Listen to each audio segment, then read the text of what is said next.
ನೋಡ್ತಾ ಇದ್ದೀವಿ. ಇನ್ನು ಶಿಗ್ಗಾವಿನಲ್ಲಿ ಕಾಂಗ್ರೆಸ್ ಅಭ್ಯರ್ಥಿ ಭರ್ಜರಿ ಗೆಲುವನ್ನು ದಾಖಲಿಸಿದ್ದಾರೆ. ಯಾಸೀರ್ ಪಠಾಣ್ ಭರ್ಜರಿ ಗೆಲುವನ್ನು ದಾಖಲಿಸಿದ್ದಾರೆ.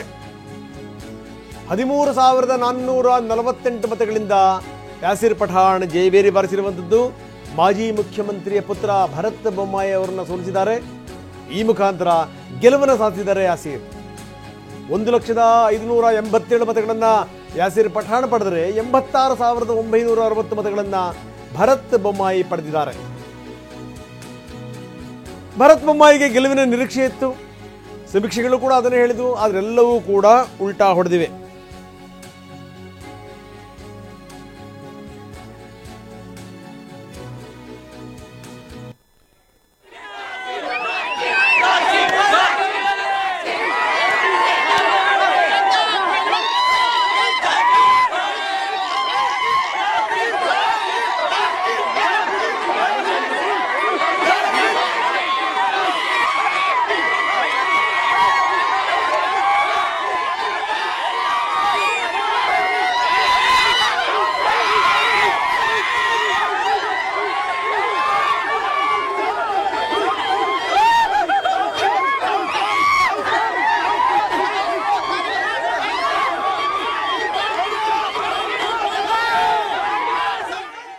ಇವತ್ತು ಇಡೀ ಸರ್ಕಾರ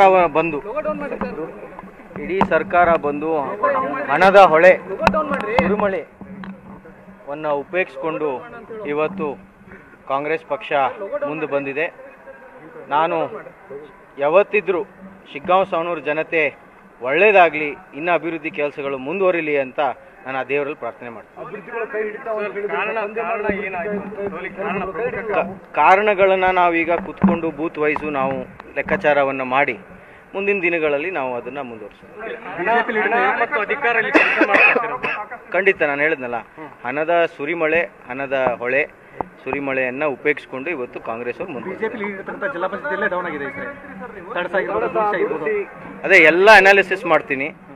ನಾವು ನಮ್ಮ ಟೀಮನ್ನು ಕುತ್ಕೊಂಡು ನಾವೆಲ್ಲ ಹಿರಿಯರು ಎಲ್ಲ ಯುವಕರನ್ನೆಲ್ಲ ಕರ್ಕೊಂಡು ಅನಾಲಿಸಿಸ್ ಮಾಡಿ ಅದರದ್ದು ಏನು ಪರಿಣಾಮ ಬಿದ್ದಿದೆ ಅಂತ ನಾವು ಅನಾಲಿಸಿಸ್ ಮಾಡ್ತೀವಿ. ಇವತ್ತು